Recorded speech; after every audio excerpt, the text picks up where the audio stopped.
La semana pasada, el Servicio de Información de la Guardia Civil, en colaboración con el FBI y otras policías, desmanteló la mayor estructura online de difusión, propaganda del Estado Islámico que animaba a atentar contra los jugadores del Real Madrid y las personas que acompañan el recorrido del autobús del Club Blanco al llegar al estadio, contra la Eurocopa de Alemania y los Juegos Olímpicos. Por ello, hemos considerado que este es un tema de gran trascendencia y calado, no solamente para la actualidad más reciente, sino, por desgracia, la que venimos analizando desde hace muchos años, y que no haya atisbo, por lo menos que haya un cambio especialmente notorio y trascendental en los próximos, al menos, lustros. Vamos a analizar este fenómeno tan tremendo y durísimo como es el yihadismo. A continuación hablaremos, y muy en relación a este tema, de Oriente Medio, su situación y su presente, si somos capaces de augurar incluso un futuro próximo. Y bueno, un tema también apasionante que, como siempre, las brillantísimas personas que lo van a hacer todo esto posible han hilado a la perfección, porque vamos a adentrarnos en una secta que es origen, por cierto, de muchos de los conceptos que vamos a tratar hoy en relación a este tema. Incluso su origen también lo podríamos situar en la zona que hoy va a protagonizar el programa. Fíjense, queríamos entrar en materia y ya con profundidad, y nuestros queridísimos colaboradores, compañeros y profesionales protagonistas de la nave de Ulises han decidido iniciar ya con mucha fuerza este programa cultural y actual. Y lo vamos a hacer con nuestro queridísimo Antonio Olivares, Castillo Olivares Reixa. Antonio, bienvenido. Muchas gracias, Alesia. Buenas tardes. Buenas tardes. Buenos días o noches a todos. Buenos días, efectivamente, nunca mejor dicho, ese es el saludo. Buenos días, buenas tardes, buenas noches, porque nos ven desde todo el mundo. Gabriel Montevado, un honor como siempre. El honor es mío, y por eso yo saludo siempre diciendo un saludo a todos y a todas. Pues ¿vale? Con eso ya sí que abarcamos. Claro. Emilio Porta, qué alegría y qué privilegio también tenerte. Buenos días, buenas tardes, buenas noches. Buenos todos. Y yo saludo a todos, porque yo no empleo el lenguaje inclusivo. O sea, bueno, pero yo es que soy más políticamente correcto que tú. Bueno, no cuesta trabajo tampoco. La realidad, compañeros, estoy contigo, Emilio. Tenemos cuestiones bastante más serias que abordar y en las que invertir tiempo. Un saludo, eso sí, importante estos segundos, a mis queridísimos compañeros que hacen posible todo esto en realización y producción. Fernando, Eduardo y Valeria, dirección técnica, Ania, Gilazaña, y a nuestro queridísimo CEO, Javier Lillo, director general, Juan Ignacio Caña, y demás compañeros de este gran equipazo y familia de Click Radio Televisión, Global Click Comunicación. Y si nunca quiero yo restar instantes a los que de verdad hacen oro de cada segundo, hoy menos, por la importancia y dimensiones de los temas que vamos a tratar. Así que directamente, hoy es verdad que el peso va a recaer en la primera parte sobre ti, porque hay que decir que Gabriel, y un poco antes de entrar al turrón, como se dice coloquialmente, Gabriel, quiero hablar la autoridad de tus palabras, la certeza de tu criterio y la veracidad de todo cuanto se va a decir aquí, porque Gabriel, aparte de ser un gran conocedor de tantas cosas, es muy especialista en esta cuestión. No en vano ha investigado, ha estudiado, se ha formado y ha seguido durante muchos años desde una posición muy especial, no accesible para todo el mundo, temas de los que hoy vamos a tratar, con lo cual lo vas a hacer con pues absoluta legitimidad, y eso hay que decirlo. Y rigurosidad y respeto. Por supuesto. En la segunda parte, importantísima tu aportación, porque también eres un gran profesional y conocedor de lo que luego comentaremos. Nos vamos a adentrar, más allá de tecnicismos precisos, en una secta de asesinos, que fíjense a cuándo y dónde nos vamos a remontar, idiomáticamente hablando. También vamos a encontrar el origen de algunos términos, concretamente el de asesinos. ¿Por qué se llaman asesinos? Pues hoy lo vamos a entender, pero la dureza es tremenda.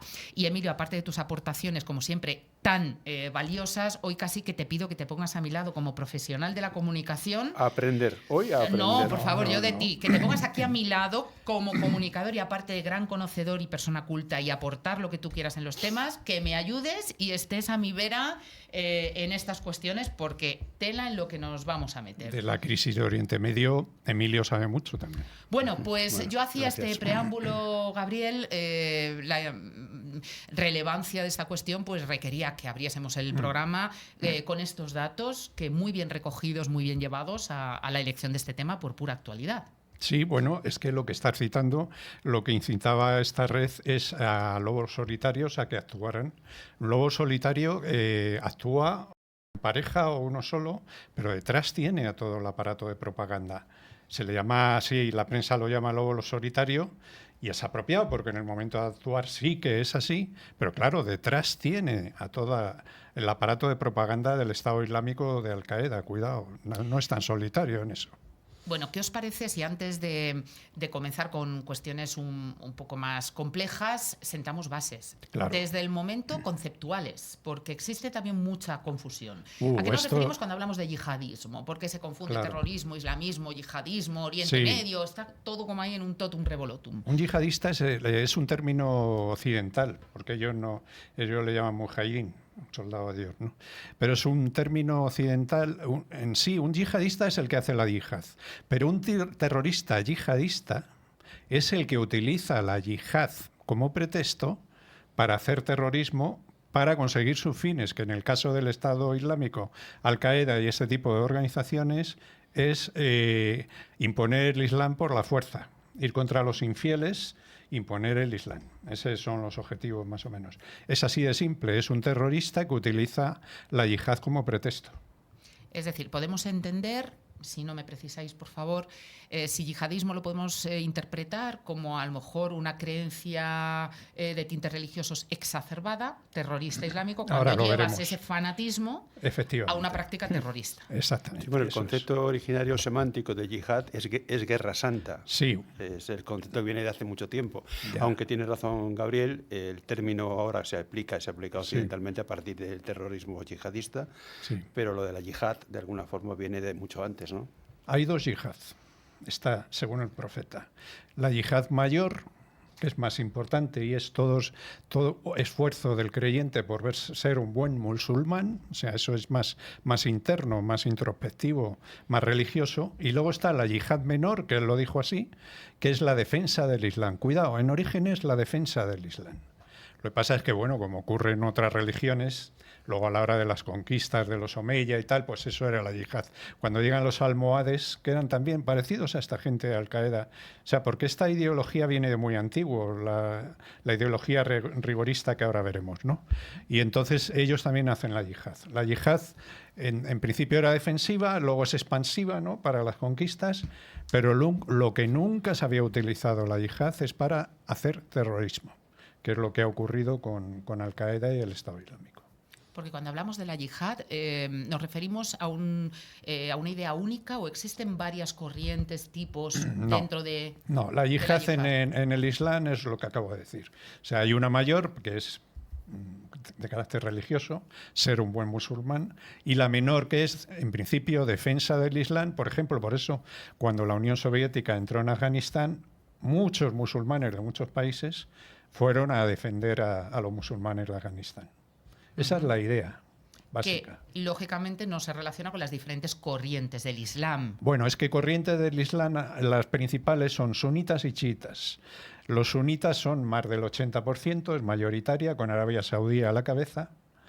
Y los chiitas son el resto, el 25% más o menos, o el 20%, que la cabeza principal es Irán.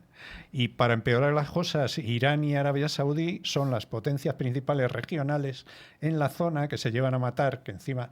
Porque es que los sunitas y los chiitas, imagínate lo de católicos y protestantes y multiplícalo por 50. O sea, se llevan a matar, no se pueden ver. Luego veremos cosas curiosas de por qué Irán y Hezbollah, que son chiitas, se llevan bien con Hamás. Pero eso es porque coinciden en el odio a Israel. O sea, son cosas ya que están por encima. Entonces, por eso son aliados. Pero en teoría, mira, es más, Hezbollah en la guerra de Siria luchó contra el Estado Islámico. El Estado Islámico y contra Al-Qaeda. Sobre todo el Estado Islámico. Porque el Estado Islámico es sunita. Y Hezbollah es chiita, dependiente de Irán, ¿vale? Entonces, hay cosas curiosas con esto, claro. Y dices, bueno, si Hezbollah luchaba contra el Estado Islámico, ¿qué hace ahora apoyando Hamas? Bueno, por intereses, por fastidiar a Israel, por una serie de alianzas que ya sabes cómo son esas cosas. Pero los sunitas, a la muerte del profeta, se divide principalmente en esto, el Islam en sunitas y chiitas, porque los sunitas decían que cualquiera podía ser califa y los chiitas decían que no, que tenían que ser familia del profeta. Pero luego hay muchas más encontronazos doctrinales. Esto, como no tenemos mucho tiempo, lo tienen los oyentes y los espectadores en Internet ampliamente explicado.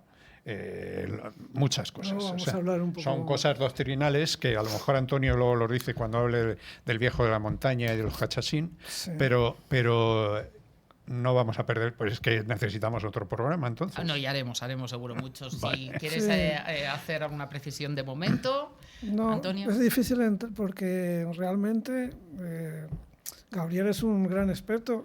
Soy un divulgador. No lo digo porque esté aquí, es que afortunadamente Gabriel... los grandes expertos están en la policía, en los servicios de inteligencia, pero, en algunas pocas universidades. ¿Algún contacto? Yo ya estoy jubilado. Aparte de experto, me refiero también a experto teórico. Sí. Que dice que conoce la teoría a la perfección y ha estado en la universidad en varios sitios, sí, ¿no? Dando conferencias importantes. Bueno, no en tantos, pero sí en algunas. Bueno. Bueno, seguimos. Sí, a ver, yo entiendo que esto es muy amplio y, por supuesto, requeriríamos mucho tiempo, muchos espacios. Pero podemos precisar algunas cosas. Venga, pues por favor, incluso, por ejemplo, nos adentrábamos un poquito, Gabriel, en las diferencias ideológicas de esas corrientes. Sí, ¿de dónde viene la ideología? Bueno, esto es de muy antiguo, pero podemos remontarnos al siglo XVIII, en el que un señor llamado Al-Wahhab, que es un ulema de la zona de Arabia, empieza a patrocinar una idea del Islam rigorista, de vuelta al Islam del siglo VII y VIII, y estábamos ya en el siglo XVIII. O sea, los orígenes del Islam, que no admite interpretaciones del Corán, el Corán hay que leerlo en árabe, no hay ninguna interpretación posterior que se añada, el Corán y los dichos del profeta, es lo único que admiten. Y luego la Sharia como ley musulmana. Eso es lo que dice Al-Wahhab. Al-Wahhab hay musulmanes que no están de acuerdo con él y le persiguen y entonces le protege la Casa de Saud. La Casa de Saud, que es la que está reinando todavía en Arabia Saudí. Y entonces desde aquella época hay una especie de pacto entre los wahabistas, los seguidores de Al-Wahhab, y la Casa de Saud. Lo que ocurre es que esta ideología radical de Al-Wahhab en ese momento todavía no es yihadista, evidentemente, eso viene mucho después. Pero sí tiene los gérmenes ya de lo que vendrá después. En el siglo XIX aparecen los salafistas, que eso no sonará más. La salafilla egipcia lo que dice, se llaman así, los salaf eran los compañeros del profeta, se llaman así en los textos sagrados, ¿no? Los salaf, por eso ellos se llaman salafistas.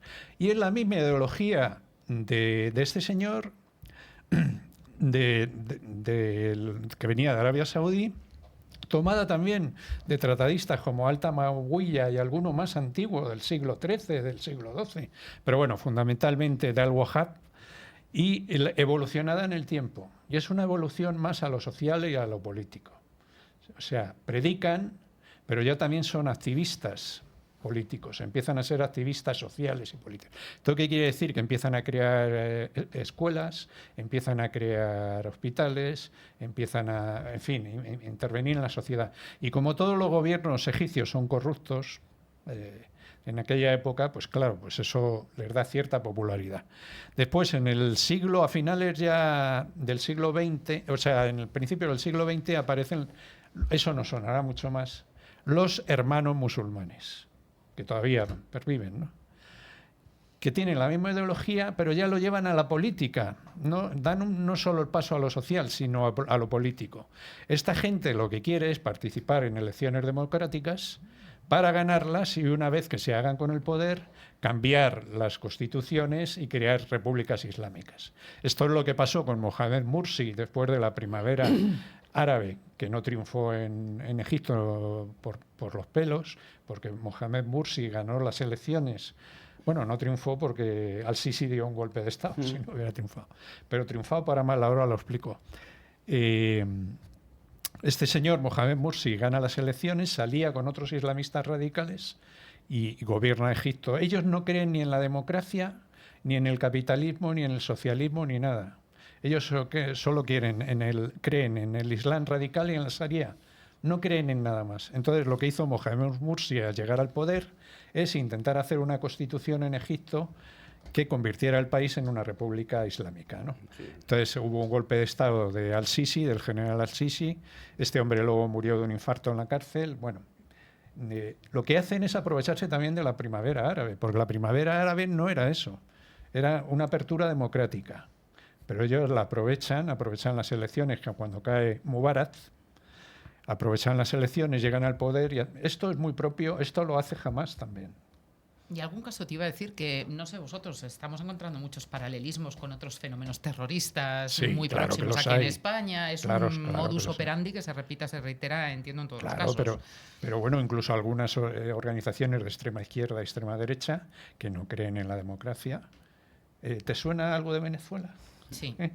Utilizan la democracia para llegar al poder y luego cuando llegan al poder pues intentan cambiar todo a su gusto, ¿no? Y Maduro, pues en Venezuela, en las últimas elecciones, pierde las elecciones al Congreso de la Nación y se crea una asamblea constituyente paralela. Bueno, pero que eso no es solo de los radicales islamistas, esto es una tradición. O sea, si te vas a cómo fue la Revolución de Octubre, que no vamos a entrar ahora en eso, pues es aprovechando un proceso democrático, pues llegan los bolcheviques.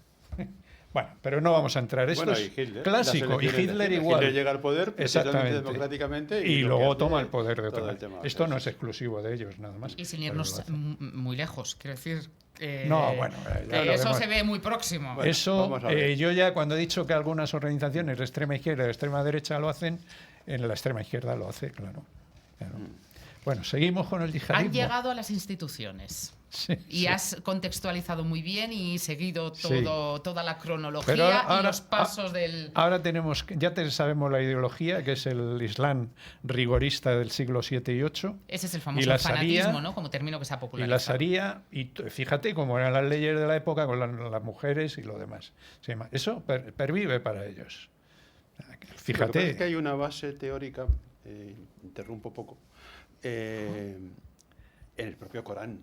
Claro. Pero es que el Corán lo interpreta cada uno. En el propio Corán manera. hay versículos que evidentemente incitan a este planteamiento, a lo que tú has dicho, la yihad, la doble yihad, ¿no? Sí. Una es la de el mensaje extenderlo directamente a través de la Guerra Santa. Sí. Y otra es la defensiva. Eso está directamente en la idea del profeta era la defensiva. ¿Puedo hacer un apunte? Es verdad eso que decís del Corán, pero tenemos que tener en cuenta que el Corán se escribe y Mahoma inicia su movimiento en mitad de una guerra civil. Claro. Y luego, y sin solución de continuidad, una guerra de expansión, luchando contra todos los imperios que hay alrededor. Claro. Luego la doctrina tenía que ser... combativa. No podía ser como el cristianismo, que es más pacífica porque crece en medio de la paz romana. Pero luego cuando gana apacigua un poco el tema. O sea, si tú tienes el Corán, en ningún sitio habla de todo lo contrario. Hay una sura del Corán que dice: quien mata a una persona mata a toda la humanidad. Eso está ahí. Sí. Qué bonito eso, ¿no? Sí. Lo dice literalmente en árabe, pero lo dice. Y cosas parecidas. Prohíbe el suicidio, incluso por la yihad. Lo prohíbe. Lo que pasa es que, claro, lo que ha ocurrido, luego llevan interpretaciones que dicen, no, pero si lo haces por el Islam. Bueno, claro, eso son manipulaciones posteriores. O sea, el Corán en sí, tú no encontrarás en ninguna sura del Corán que diga que una persona se puede suicidar. Bueno, no lo vas a encontrar. Es más, condena el suicidio. O sea, y así muchas cosas más. Bueno, esa es una de las muchas contradicciones. Claro, pues esto es la interpretación que se hace del Corán, del libro sagrado. Igual que hay gente en Estados Unidos que interpreta la Biblia pues de aquella manera, literal, cuando la Biblia no se puede interpretar literal, lógicamente. Tremendo. O sea, no es... En fin, no quiero entrar en temas. Podemos seguir. Pues si no, no nos va a dar. Continuemos la senda con el ritmo que tú quieras. En algún momento sí me gustaría que llegáramos a un concepto que tristemente sí nos va a sonar muy familiar y que creo que en este caso, bueno, todos los de esta mesa lo hemos vivido, seguro. Al-Qaeda. ¿Cómo derivamos en ese concepto? Y cuéntanos qué es Al-Qaeda por distinguir también desde su concepto con el resto de... Es la primera gran organización terrorista yihadista, Al-Qaeda. Porque ahora veremos que... Vamos a ver, Al-Qaeda se crea en Afganistán. A Afganistán llegan, como hemos dicho, musulmanes de todos los lugares del Islam para apoyar a los afganos. Pero entre ellos llega un señor que se llama Osama Bin Laden, que está ya radicalizado, pero no es en ese momento un yihadista. Pero él llega para apoyar económicamente, porque su padre era un rico, era de origen yemení, su madre era siria, pero él ya es nacido en Arabia Saudí y el padre era el constructor, digamos, oficial de la monarquía saudí. Tenía el dinero por castigo, ¿no? Entonces, él es muy rico, aunque este hombre Mohammed Bin Laden, tenía muchísimos hijos, pero aún así Bin Laden tiene mucho dinero. Cuando llega a Afganistán, ahí se encuentra con un señor que se llama Abdullah Assad, que es un yihadista palestino que ya había conocido en alguna universidad como la de Yeda, ya le conocía de antes, ¿no? Es un poco el mentor suyo, y entonces está allí en Afganistán también apoyando la yihad en Afganistán contra la Unión Soviética. Y a la vez ha llegado un señor que se llama Ayman al-Zawahiri, que es un médico egipcio, hermano musulmán egipcio, de la yihad islámica egipcia, que esto es una organización ya yihadista, porque todo esto que hemos visto, tanto los wahabistas como los salafistas, como hermanos musulmanes, tienen una corriente de predicación que no es violenta y otra yihadista. Pero lo que pasa es que de una a otra hay un paso, porque en el germen todas está el germen radical. Luego simplemente es dar el paso al yihadismo, o sea, a ser un terrorista. Perdón, bueno, Gabriel, ¿Bin Laden está vivo? Está ya ¿Falleció le mataron seguro, no hombre, sí. Seguro en Pakistán, seguro, no lo dudes, aunque oigas por ahí películas. Eso es igual que cuando dicen que el rey del rock está también vivo por ahí.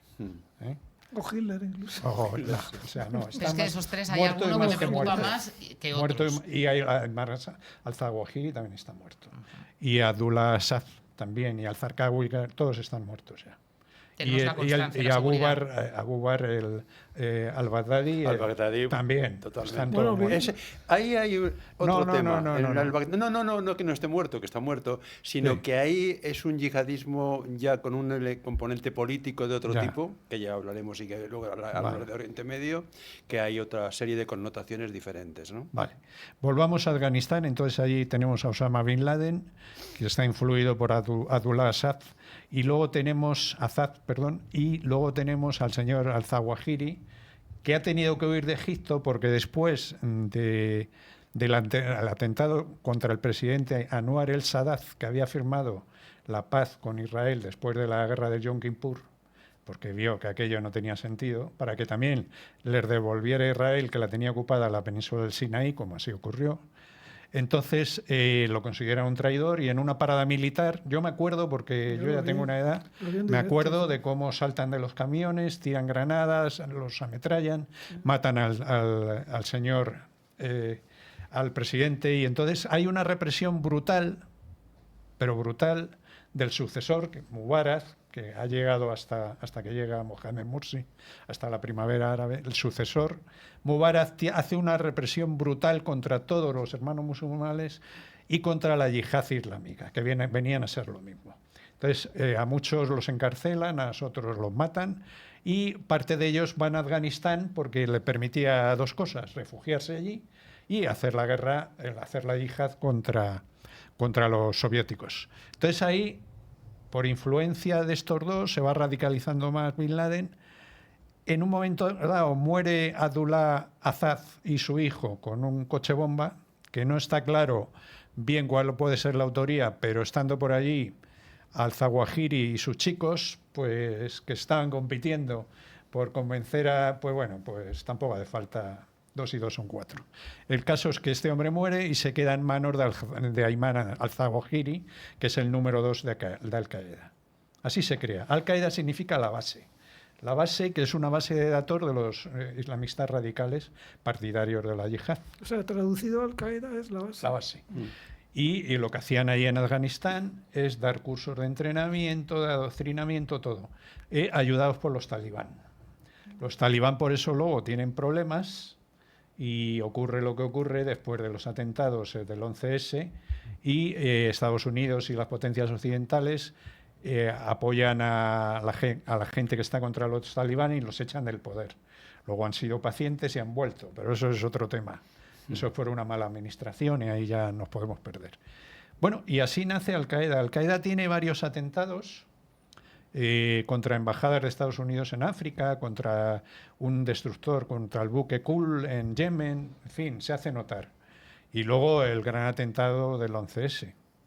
El 11S es una idea de un tal, un señor que se llama Khalid Seyyid Mohammed. KSM para los servicios de inteligencia.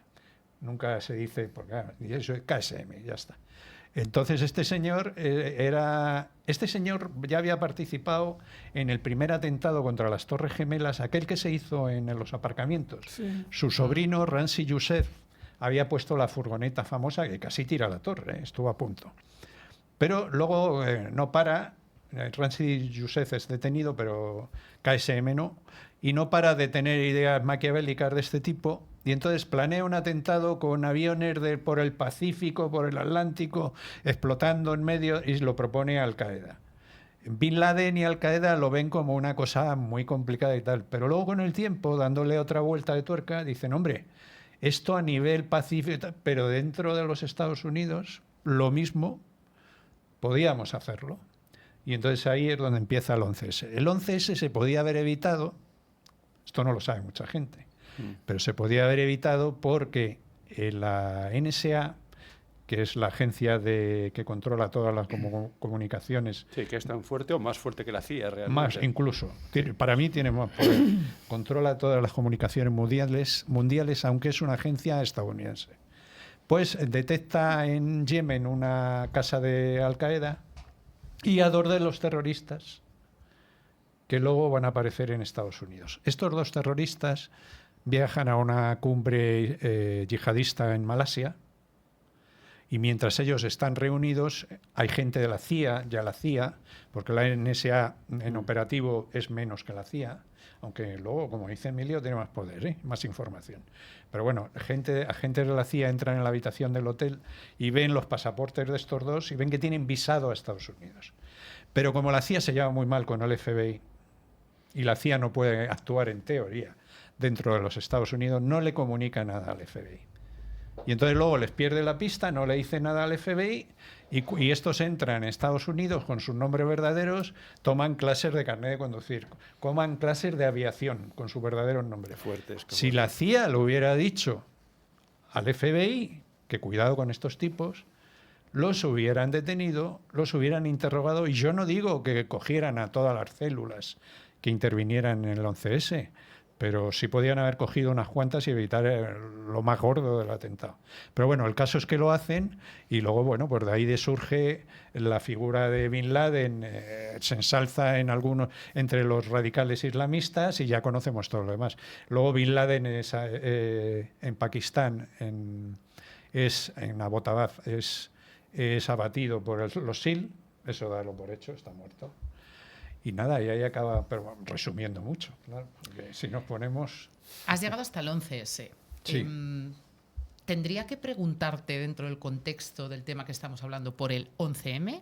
Y preguntándote si te puedo preguntar, ya te estoy preguntando. Wow. Pero, a ver, aquí lo que ocurre es que en España tenemos buenos especialistas contra terrorismo, pero cuando ocurre el 11S, detienen a algunos en contacto con los americanos, algunos que tenían relación con Al-Qaeda en España, o algunos huyen a Pakistán y otros los detienen. Pero células pequeñas o gente sin importancia, que no se le da importancia, como el tunecino y algunos más, que son los que intervienen en el 11M, pues se le vigila esporádicamente, pero no se da. Eso fue un fallo, para mi gusto, Pero claro, es muy fácil decirlo todo ahora. Claro, a lo mejor pues en ese momento no estaba tan claro. Es Al-Qaeda Central la que dirige ese atentado, que en ese momento me parece que estaba en Pakistán. O sea, es un atentado de Al-Qaeda al 11M, que nos afectó directamente. ¿Cosas raras en el 11M? Pues sí, hay cosas raras, con Marruecos, sí. Porque no sé, o no incluso nos en su día advirtieron, con ETA, pero no lo sé con seguridad ni lo puedo decir aquí. ¿Que hay cosas raras en el 11M? Sí, las hay, con los explosivos, con muchas cosas. Se habló mucho de la implicación o no de ETA, de la banda terrorista. Pero fíjate... Entonces, ¿hay algo de cierto en todo eso? ETA no tiene nada que ver. Lo que pasa es que ETA había tenido un atentado parecido en un tren que venía de Burgos, planeado de la misma manera, con una mochila en un tren, pero de largo recorrido. Y entonces se daba la posibilidad. Mira, cuando ocurrió el atentado yo estaba trabajando en Palma de Mallorca, y la gente de allí me decía... Claro, la gente de allí no era especialista en terrorismo con los que estaba. Y me decían, bueno, esto ha sido ETA, ha sido ETA. Y claro, yo veía la información, ETA no actúa así. O sea, no sé quién ha sido, pero ETA no. Ya cuando han sido los islamistas radicales, y me decían, ¿pero cómo? Pero sí. Bueno, no, ya no dije nada más. Lo dije una vez y ya no lo dije nada más. Pero claro, es que es muy difícil en un principio... ¿Que por qué se dijo en principio que era ETA? Pregúntaselo a los políticos. Yo ahí no entro. Sí. Ese es otro tema. Eso ya, yo ahí es no que entro. hay otro programa para el 11M y el contexto político. Madre mía, pero ten en cuenta mucho... que el FM, los propios investigadores, que yo no soy un experto en el 11M, ¿sabes por qué? Porque cuando he intentado meterme he visto que hay un berenjenal, que hay mucha niebla, mucha desinformación. Mucha. Y no he querido meterme porque eso para mí no es serio. Bueno, lo cierto es que supuso que un gobierno y un presidente decayera, es decir, la incidencia, no sé si deciros incidencia o influencia. Eso era uno de los objetivos del atentado. Hubo errores de información también por parte del presidente de todo. Concretamente, se adelantó a decir cosas que no tenía que haber dicho. Dejó el terreno libre precisamente a especulaciones que luego después tuvo que... Es que es tan simple como si hubiera sido ETA, muy probablemente las elecciones las hubiera ganado Aznar, y al no ser ETA, pues es que era muy complicado. Yo esos temas ya políticos, enrevesados. Pero el 11M es una desgracia. Pero vamos, fue Al-Qaeda Central la que la patrocinaba, porque Al-Qaeda utiliza un sistema que el Estado Islámico también lo está usando ahora. Es de franquicias. O sea, tiene islamistas por todo el mundo que piden apoyo a Al-Qaeda Central para hacer los atentados y ella les proporciona los contactos, los explosivos, el armamento, salvo con el caso de los lobos solitarios, que simplemente con un cuchillo te la pueden liar. Es decir, tiene cierta autonomía también, ¿no? Claro. Pero bueno, esos son temas complicados. Todo esto podríamos dilatarlo muchísimo, pero entendemos que por cuestión de tiempo hay que ser concisos. Pero necesitaríamos 10 programas casi. Y los tendremos, los que queráis. Bueno. Actualmente, ¿cómo está la situación? Porque yo decía que es una cuestión candente. Hablamos primero del Estado Islámico, tenemos que hablar primero. Venga. Cuidado, porque es quien toma el relevo en realidad Al-Qaeda. Ahora mismo, aunque los dos están pugnando un poco por ser los yihadistas principales, pero el Estado Islámico surge en Irak. Es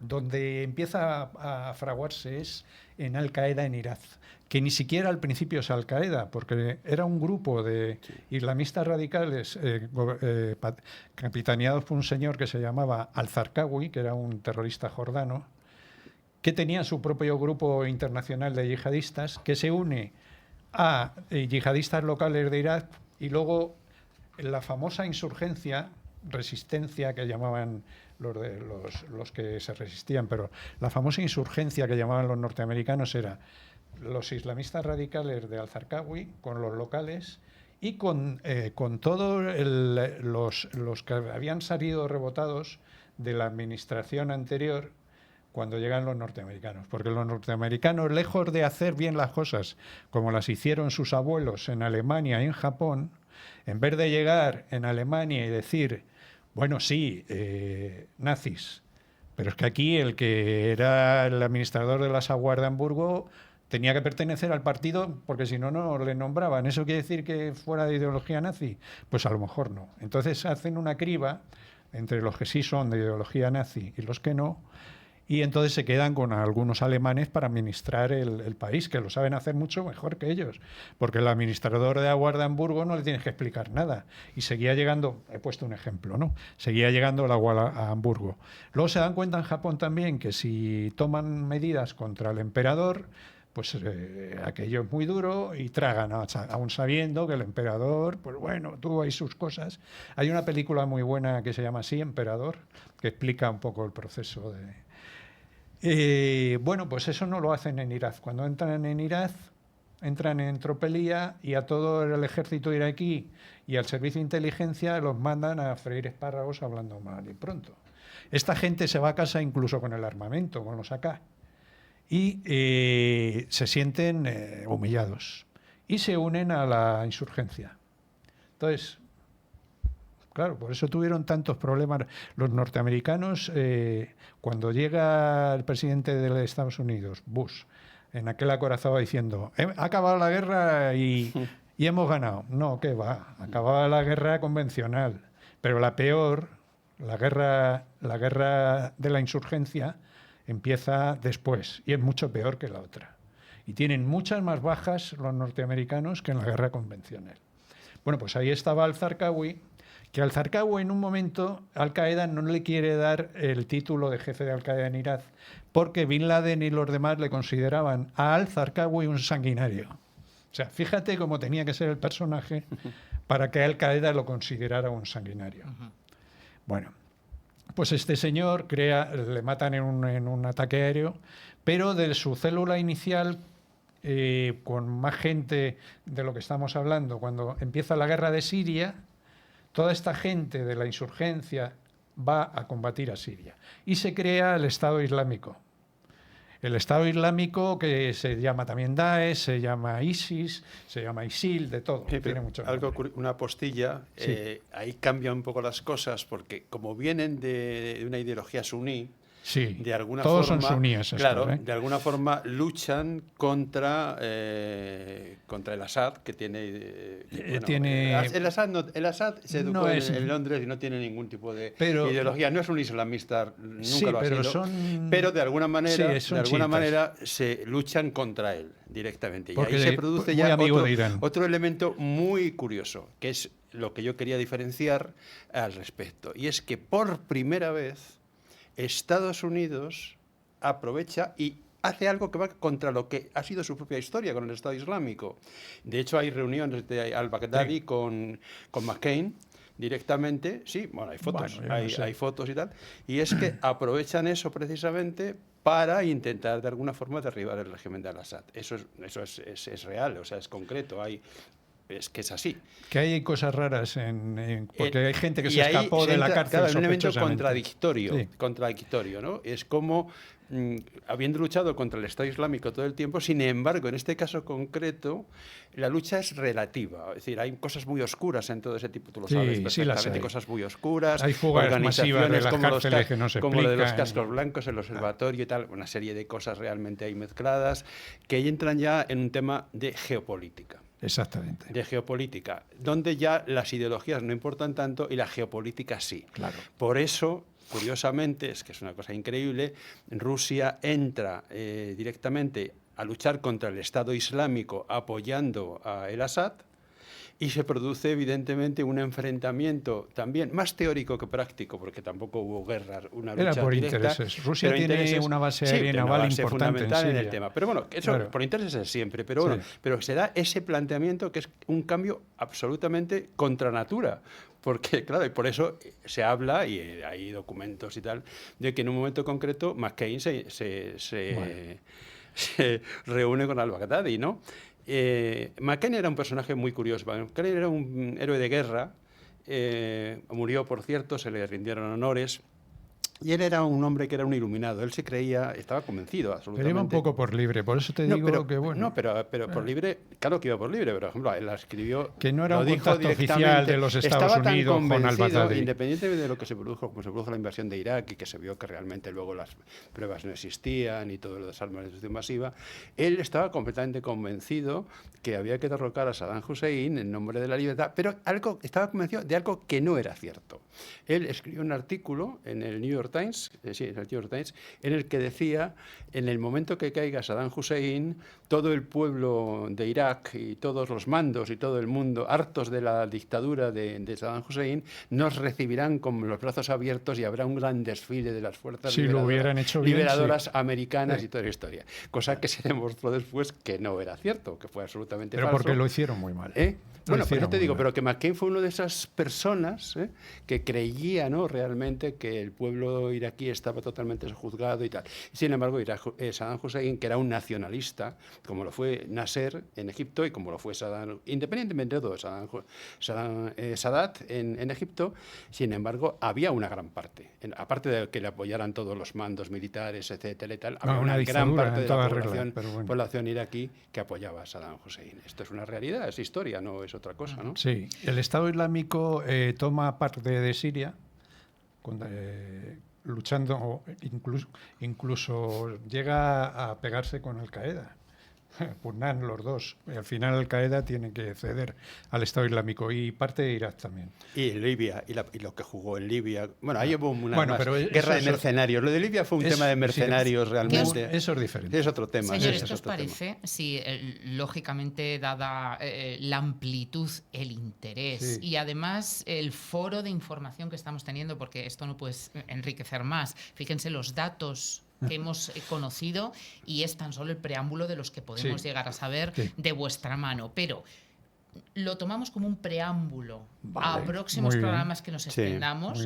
Nos queda un tema de Oriente Medio que yo creo que también habría que abordar con el tiempo que eso requiere. De acuerdo. E invertimos el orden porque sí tenemos una cuestión que tiene que ver con Oriente Medio. Podemos empezar por ahí porque no dejamos de remontarnos a orígenes. Antonio, lo hacemos contigo para escucharte y disfrutarte también un poquito. Y ya que vamos a situar a la secta protagonista del siguiente tema precisamente en Oriente Medio, queda pendiente para el próximo programa. Como tú quieras. Si os parece bien. Sí, por supuesto. Pues por favor, Antonio, vamos a hablar nada más y nada menos que de la secta de los Hashishin, que ya a lo mejor desde el punto de vista auditivo, pues efectivamente no nos suena tan o no nos resulta tan disonante con asesinos. Algo tiene que ver, ¿no? Sí, la palabra asesinos, que se pronuncia prácticamente igual en inglés, francés y en todo nuestro entorno, proviene de esta secta, que se llamaba entonces Hashishin. Es una palabra árabe que venía a significar consumidores de hachís, aunque hay diversas teorías sobre la procedencia, no es la única.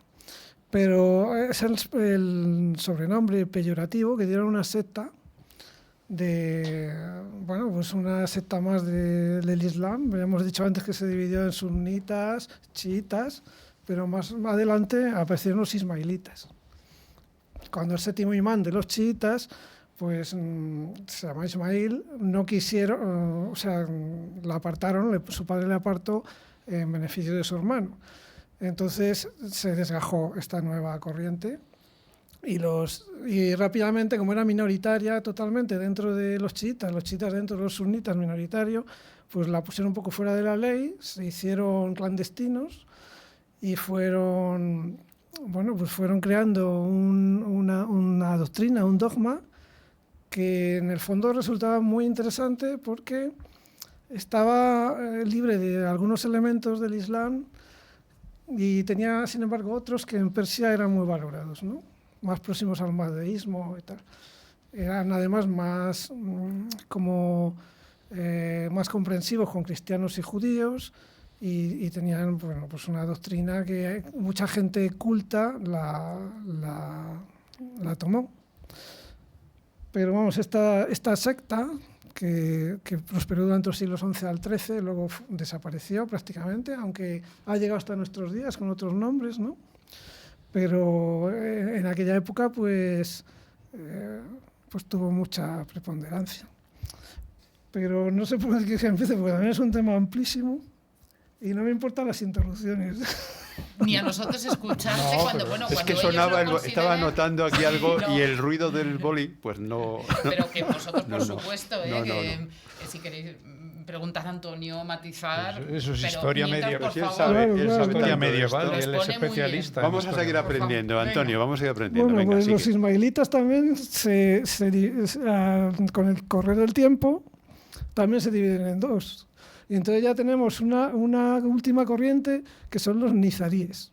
Los nizaríes es una secta que crea un personaje que se llama Hassan ibn Sabah, que en principio era un chiita, pero abraza la fe ismaelita cuando es joven, un tío muy sabio, muy estudioso, y entonces este señor coincide con el gran califato fatimí de los ismailíes en el Cairo, que crea un califato enorme pues, por todo el norte de África, el Levante y Egipto.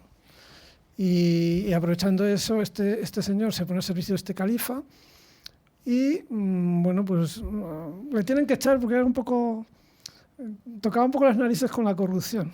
Entonces le echan de allí, pero bueno, él se va hacia Persia y allí crea su movimiento. Cuando muere este califa, él toma partido, como hemos dicho, creo que lo he dicho. Hay una guerra civil entre los hijos del califa, al-Mustalí. Y entonces esos hijos se enfrentan así. Él apuesta por el mayor es asesinado, pierden la guerra, pero pues la corriente esta de los naziríes, porque se llamaba naziríes, pues es el grupo que es de donde parte la secta de los Haseshin. Este hombre pues era muy polifacético, tenía mucho carisma y además dicen conocimientos secretos y cosas de estas. En concreto debía conocer muy bien el mundo de las drogas. Sí, dado sus orígenes. Pero también era, por lo visto, un gran escritor. Bueno, este hombre lo primero que hace es buscarse una base de operaciones y toma un castillo, que es el castillo de Alamut, el famoso castillo de Alamut. En el norte de Irán, casi en la orilla del mar Caspio, en unas montañas, se llaman el Burz. Y bueno, se llama Nido de las Águilas, bueno, viene a decirse Alamut. Y allí, pues, esta secta de los Haseshin, no la se llamaba así, su nombre oficial era naziríes, ¿no? Pero la gente que está, bueno, digamos que están dentro del contexto del sultanato turco. Y turcos selyúcidas, los primeros que habían venido de Asia Central y habían ocupado, o sea, era un poco habían ocupado esa zona. Luego los persas, que ya estaban islamizados, pero no muy islamizados, se oponían a esta gente. Por cierto que, claro, los persas eran chiitas en mayoría y los otros eran sunitas, los turcos adoptan el sunismo. Entonces estaban perseguidos. ¿Por qué él coge este castillo? Pues como su movimiento estaba perseguido por todos, porque tampoco los chiitas le querían, y al final ni siquiera los ismaelitas, porque era una secta, pues perseguido por todos, él va adquiriendo. Además, por ejemplo, Alamut lo toma con mucha astucia, ¿no? O sea, entra allí, da un golpe de mano, infiltra a sus seguidores. En el golpe de mano evita el derramamiento de sangre porque al jefe del castillo le da un dinero y el otro lo acepta y antes que pues se va y le deja el castillo. Y de ese castillo famoso este hombre no sale el resto de su vida, 34 años. Muere muy mayor. ¿Por qué empieza a hacer este tipo de movimiento con sus seguidores de asesinatos selectivos? Que es lo que le dio la fama. Eran muy crueles, eran tremendamente crueles. No, además, pero de ahí viene el que a lo mejor de fumadores de hachís, pero, hablemos de asesinos. Claro, de asesín viene de asesinos. Sí, el asesino viene de hachachín. Sí, pero bueno, que no deja de ser. De hecho, además, eso Antonio lo sabe mejor que yo, fueron empleados durante tiempo como mercenarios para cometer asesinatos, concretamente contra líderes políticos. Sicariado puro, ¿no? Como diríamos ahora, sicariado puro. Pero vamos a ver, eso es la leyenda negra. Esa es la leyenda negra. Para empezar, en crueldad, allí todo el mundo era cruel y bestial. Bueno, aquella época. Entonces el propio pueblo pensaba que esta gente que solo mataba a los líderes políticos, no mataba... Por eso te digo hablando de que son como mercenarios, ¿no? Respecto al Sí, tema. pero iban a por el jefe. Sí. Eran sicarios. Sicarios. Pero nunca inocentes, tenían Sí, es prohibido que matar a empleamos la inocentes. palabra. He dicho mercenarios, eran sicarios. Sicariado, sí, que la empleamos. Sicario viene de la sica de los judíos, un puñal corto que usaban para matar romanos, y los romanos lo llamaban sicarios por eso, por la sica, que es un puñal corto, pero es equivalente a asesino. De todas maneras, se le puede atribuir 50 asesinatos a este hombre. Luego vinieron sus sucesores. Claro. 50 asesinatos se le atribuyen. Pero es que cuando toman la ciudad, una de las ciudades no recuerdo, y además no me traigo la chuleta, matan a 10.000. O sea, es que ellos habían matado a uno. Cuando los otros toman la ciudad matan a 10.000 seguidores. O sea, vale, crueles porque, claro, el que va por el magnicida es siempre el más cruel. Por algo será, ¿no? Que se le decreta como el más cruel. Bueno, tiene razón de manera lo que ha dicho Gabriel, ¿no? En aquella época, ¿no? Las mismas cruzadas. En la primera cruzada, en la que Godofredo de Bouillon se proclama rey de Jerusalén en el año 1050. No, 1099. Los frailes que cuentan las crónicas, él pasa a cuchillo a toda la población musulmana, mujeres y niños incluidos, y cuenta el fraile cronista del tema, dice, corrían ríos de sangre por las calles de Jerusalén. O sea que nosotros, se habla de 60.000 digo nosotros muertos. Porque pertenecemos a esta cultura, en aquella época, estamos hablando siglo XI, 1050, tampoco nos dábamos con chiquitas, ni ninguna, ¿no? Realmente, o sea, es que era tremendo, ¿no? Que poco valía la vida, ¿no? De hecho, ellos tenían absolutamente prohibido matar a una persona inocente. Tenían prohibido el suicidio, como ha dicho Gabriel, y aceptaban el suplicio que iban a tener a continuación como una forma de, ante Alá, de compensar el crimen tan horrible que habían hecho de eliminar a una persona. Es decir, había un código bélico, un código de guerra. Sí lo había. Pero, ¿por qué lo de asesinos? Es que hay una doble leyenda ahí. Los hashisin, consumidores de hashish, se dice que era porque tomaban hashish para poder hacer sus acciones. O cualquier otra droga que no se sabe. Sí. Pero bueno. Pero si lo piensas un poco, es falso, porque tenían que estar perfectamente en uso de sus capacidades, porque ellos para hacer estos asesinatos se disfrazaban, simulaban ser comerciantes, o sea, no podía ir un tío ahí con los ojos en blanco balbuceando. Eran como unos ninjas, algo parecido. Pero ninjas en las películas. Que por cierto no existieron en la realidad. Es otro tema para otro programa, el fenómeno ninja. Eso es una puntualización. Apasionante. No soy especialista en el tema. Yo no me pongo a favor de esta gente, ¿no? Pero quiere decir que el tema... Que sí, que hay mucha leyenda. El tema de su nombre, de Al-Hassasin, es un nombre peyorativo. Sí. Que luego los occidentales, cuando volvían de las cruzadas, decían, hay unos tíos que matan de una manera, además matan siempre a daga. Eso es por lo que te comentaba yo eso, ¿no? Directamente antes, sí, claro. Y son unos hashisin. Es que los asesinos en masa, que matan 10.000, 100.000, eso no son asesinos, son otra cosa, debe ser. Pero el asesino que mata ese sí es un asesino. Efectivamente.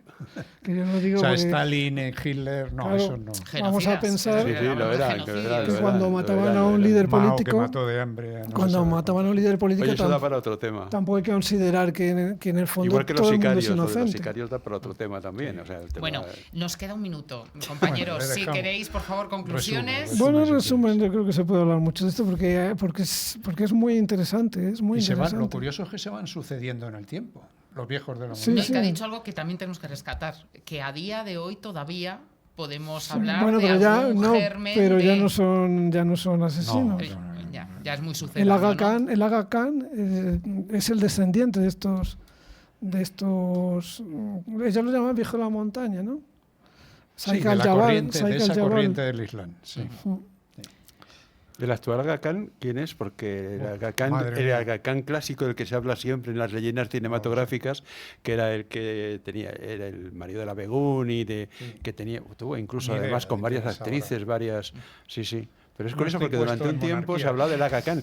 ¿Os acordáis? El Aga Khan. Y ahora el Aga Khan ya no se sabe ni quién es. Yo creo que ya murió, Es que ha habido varios, claro, pero uno fue muy longevo, por eso se habla de la... Bueno, siempre se nos hace tan cortito, fijaos, y sin ningún tipo de injerencia de ninguna índole. Vosotros mismos, vuestros conocimientos, vuestro poder de comunicación, vuestra capacidad para llegar a todos nuestros espectadores y oyentes embelesa. Así que felicidades, como siempre, porque sois muy grandes. Y también a ti. ¿Y tú? ¿Nos vamos al jueves a por otro? Sí, claro. Venga, claro, y claro. temas igual de apasionantes, señores. Nos vemos el jueves 7 de la tarde, La nave de Ulises, con Antonio Castillo Olivares Reixa, Gabriel Montevado y Emilio Porta, todos nuestros compañeros en producción, realización, y si me dejáis, un privilegio para mí acompañaros de nuevo. Señores, que disfruten lo que resta de día y nos vemos mañana. Adiós.